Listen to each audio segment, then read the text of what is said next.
دیکھیے یہ جو ایک کوشش ہو رہی ہے جموں کشمیر میں بے روزگاری سب سے زیادہ ہے پورے ملک کے اندر. اگر بے روزگاری کہیں ہے تو وہ جموں کشمیر میں نوجوانوں کو نوکری تو دے نہیں سکتے.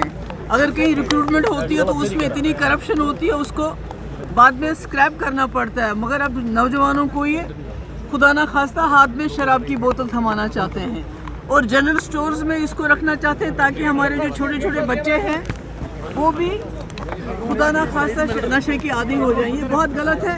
ہم اس کے خلاف جو ہے آواز اٹھائیں گے اور یہ یہاں نہیں ہونے دیں گے. تو کل پولیس پرسن کو جو ہے نکالا گیا اس میں کیا آپ کہیں گے؟ دیکھیے میں نے پہلے بھی کہا جو اصلی کرپشن کرتے ہیں اس وقت اتنی کرپشن جموں کشمیر میں ہو رہی ہے. جو بڑے بڑے بابو لوگ ہیں ان کی کوئی جواب دہی نہیں ہے. آپ نے دیکھا ریکروٹمنٹ ہوئی چاہے وہ سب انسپیکٹر ہوئی چاہے FAA کی ہوئی چاہے جل بورڈ میں ریکروٹمنٹ ہوئی سب کو کینسل کرنا پڑا کیونکہ اس میں کرپشن ہو رہی تھی.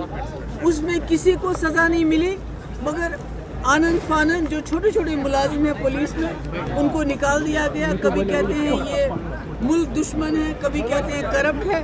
کوئی عدالت نہیں کوئی انویسٹیگیشن نہیں بلکہ ان کو ایک ہی سیکنڈ کے اندر نوکری سے نکالا جاتا ہے. ان کی فیملیز کا کیا ہوگا یہ کوئی نہیں سوچتا. یہ بہت غلط ہو رہا ہے بہت ظلم ہو رہا ہے یہاں. دیکھیے جہاں تک ہارٹیکلچر کا سوال ہے آپ کو پتہ ہے کہ جموں کشمیر جو بیک بون ہے وہ ہارٹیکلچر ہے.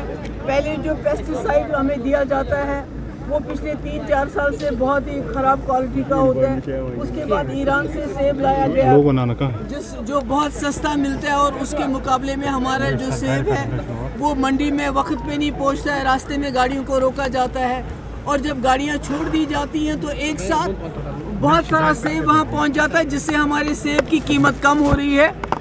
کوشش کی جا رہی ہے کہ ہماری جو معیشت ہے اس کو تباہ کیا جائے برباد کیا جائے اور ہمارے جو سیب ہے اس کو راستے میں روک دیا جائے وہ منڈیوں تک نہ پہنچے. یہ ایک سازش ہے جس کا ڈٹ کے یہاں کے لوگوں کو مقابلہ کرنا پڑے گا اور کچھ نہیں ہو سکتا ہے اس کا.